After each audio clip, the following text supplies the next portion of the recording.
Good morning. My name is Ian Hayes. You call me as I'm transitioning from my current position as the Bethesda Fire Chief into the new State Emergency Director for the Emergency Management Agency.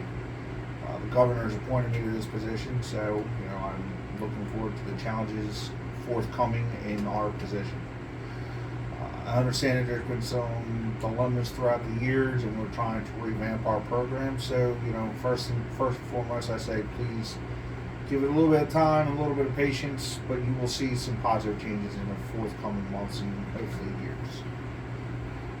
A little background on me. I've been the fire chief of two separate fire departments, currently the Bethesda Fire Department. Previously to that, I was the fire chief of the Blue Mountain Valley Fire Rescue Service. I've been fire chief of two different areas now for the last 15 years with 30 years experience in the fire service. In my time in the fire service, I've gone from the backstep firefighter all the way to driver and rose through the ranks as a company command officer. During my time as officers, I've done certain jobs within the fire service, from communications, staffing, training, and I was even part of our department's EOC IMT teams.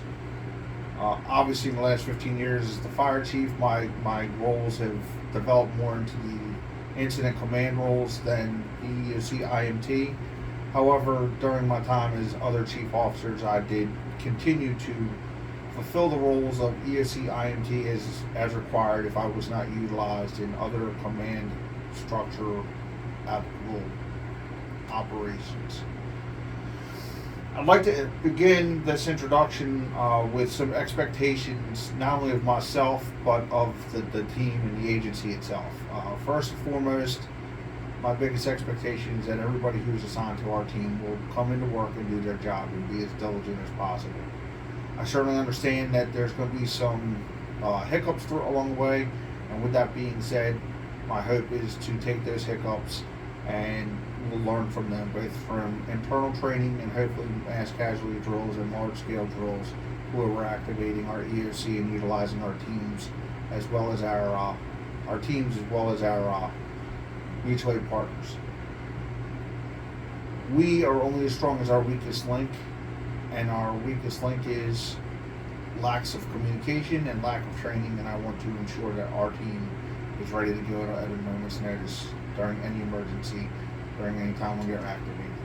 This will, again, help through time and training and patience. Again, as I previously stated, it will take us some time, but please afford us that opportunity.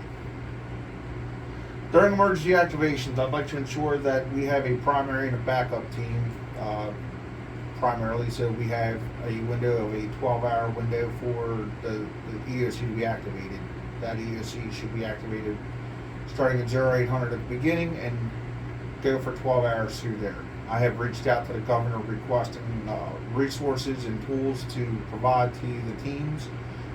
The team members, if for some reason they can't actually physically make it to the EOC because of the nature of the event, but it's their 12-hour window, I'd like for them to be able to practice working off-site. Some of those drills that I was discussing will incorporate off-site work for the EOC member to be up and running. So if you're off-site, you can't make it in, and you're the daytime person, you at least have the abilities to log in and do that. With that, the resources I'm asking for is 3 laptops for the workspace of the area. So if you're in the fire service, you have 2 representatives from fire.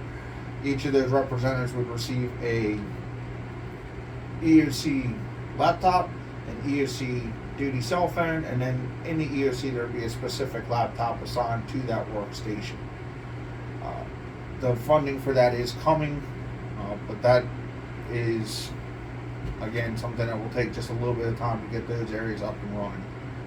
And then, of course, the areas that we need to get these personnel in, I'm reaching out to the police chief, the fire chief, and all others to get those members selected and brought in so we can get those members up and running and get them started. Furthermore, I'd like to ensure that the parties that are to be are understanding that we have a 12-hour window. So if we know that someone's going to be off for an extended amount of time on leave or something of that nature, we have those areas covered.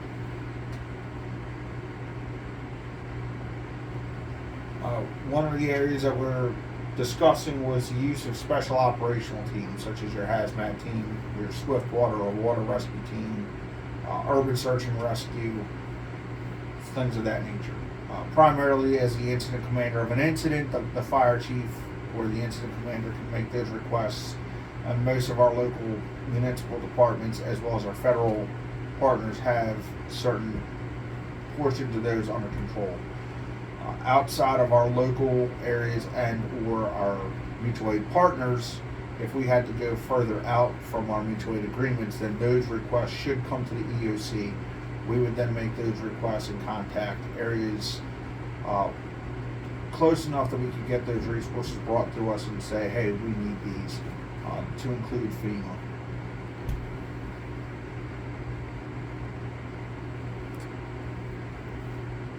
Secondly would be the United States Coast Guard as part of our water rescue teams. I am working with the governor and our federal agencies to help us with the U.S. Coast Guard for water rescue assignments. I'm also working with the state police to assist us as well for their areas of expertise in special operations. Said you have lunch, right? Busy.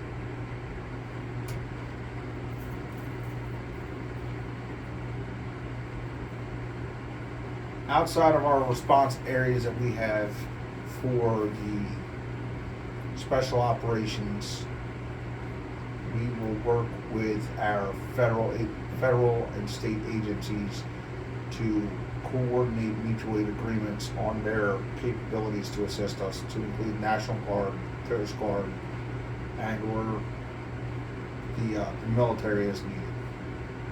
The fire department also, EMS is a big area, and the fire department locally has the capabilities to provide ALS and BLS or advanced life support and basic life support skills through transport units or ambulances and the fire trucks. I am aware that our local fire department has ready reserve units to be put in service, so if we know we have an incident, they can quickly put those units in service and up staff to help us. I'm working with the fire department and our state and local agencies to assist us with mutual aid agreements with our private sector ambulances, our federal agencies that may or may not have fire departments that can respond mutual aid, and or the companies that have inter-facility transport EMS capabilities to help us provide services as needed. That includes utilizing hospital aviation units if there's the ability to utilize them to medevac patients either to a safe location or to bring in 911 patients. And that includes our local and state law enforcement agencies, and again, back to the military if needed. Some of this will, of course, come down to funding, and some of this will come down to just how well the state and federal agencies will get along together to resolve these areas. I also am working with the local hospitals in our surrounding areas to help with patient care during emergencies and what their capabilities would be, especially for high priority patients, trauma patients, and things of that nature. So I'm working with the fire service on those and trying to make sure we are able to fulfill our requirements to our citizens during an emergency. If a natural emergency were to take place, such as a tornado, a hurricane, or an earthquake, the agreement has been made that all private and federal agencies that are in the area will be able to help provide services to relocate patients to areas of refuge that are safe. And the secondary side to that for them would be that those patients could also get returned back to our area when it's done. They will also again be utilizing those services to help transport critically injured patients during the event to facilities to render higher level care. I've reached out to the natural resources and park agencies as well for wildland firefighting capabilities. We are currently working with our agencies to have a mutual aid agreement. Currently, it is the fire department's primary responsibility for anything outside fence lines of state or federal land.